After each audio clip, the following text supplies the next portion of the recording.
General Jackson, I want to talk a little bit about the A-10. Of course, the 442nd Fighter Wing is based at Whiteman in Missouri. I got to spend a little time with them in early September when they were in Estonia as part of that forward positioning there to show our NATO allies on the eastern edge of NATO where we are. Also, I don't think I've ever talked to anybody who's had on-the-ground support from the A-10 who doesn't think that's the plane they want up there when they need ground support.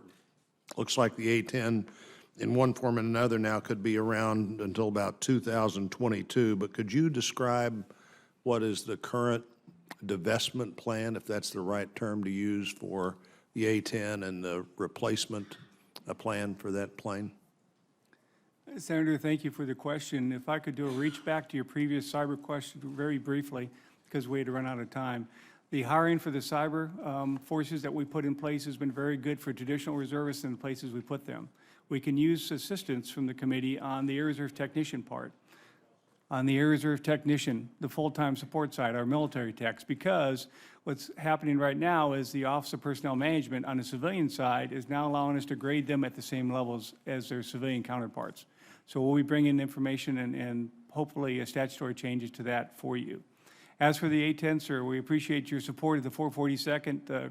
Colonel Borgen and his team are outstanding out there at Whiteman. As you said, they've had numerous extremely successful deployments. My understanding for the program of record is that currently presented in 17 is a divestiture plan that starts in FY18 and goes to 22. However, I understand there's still conversations going on where exactly that will be occurring. Conversations we've had with your office, once again, to go ahead and reassure you that Whiteman is a critical part of our fighter force structure within the Air Force Reserve, and no matter whether we put a F-16 unit back in there or if we go ahead and put a future fighter in there, they'll be part of the equation. One other question on the decision that was made last year to take the Apache helicopters out of the Guard and place them only in active units. That, among other things, led to the, certainly factored into the National Convention on the Future of the Army. I'm wondering, General Grass and probably General Kadavy as well, how do we see that discussion going in terms of whether the Guard is a fully functioning, integral part of the force or some other more strategic determination made for the Guard? Any comments you might have on what the Commission had to say or the impact that decision on the Apache helicopters would have had or is having? Senator Blunt, right now we are, Tim and I both, General Kadavy and I both, as well as General Talley, as well as an Adjutant General, are serving on a senior level decision-making body that makes recommendations actually up to the Secretary of the Army, along with General Milley leading that charge. This is one of the recommendations to reconsider the ARI proposal. We are right in the middle right now of the analysis. So it would be premature to say anything at this point because the Secretary hasn't had an opportunity to make a decision.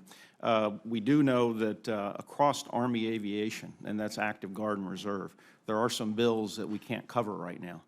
But I do feel very comfortable that the committee that is leading this charge is made up of active Guard and Reserve, and our voice is being heard strongly. Tim?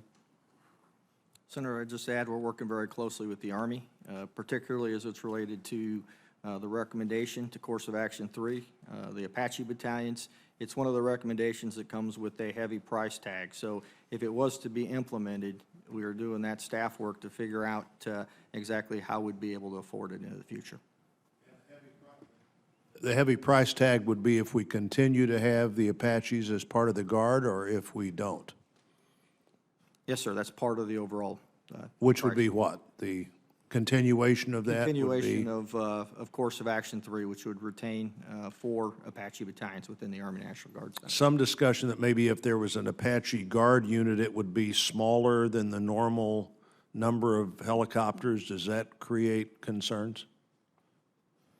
Sir, the actual unit would be the same size, Senator. What would be different is the actual number of aircraft on the tarmac. We would have 18 rather than 24, and that's as it's recommended within the commission.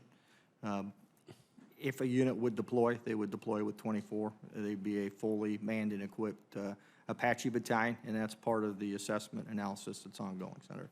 Okay. Thank you, Chairman.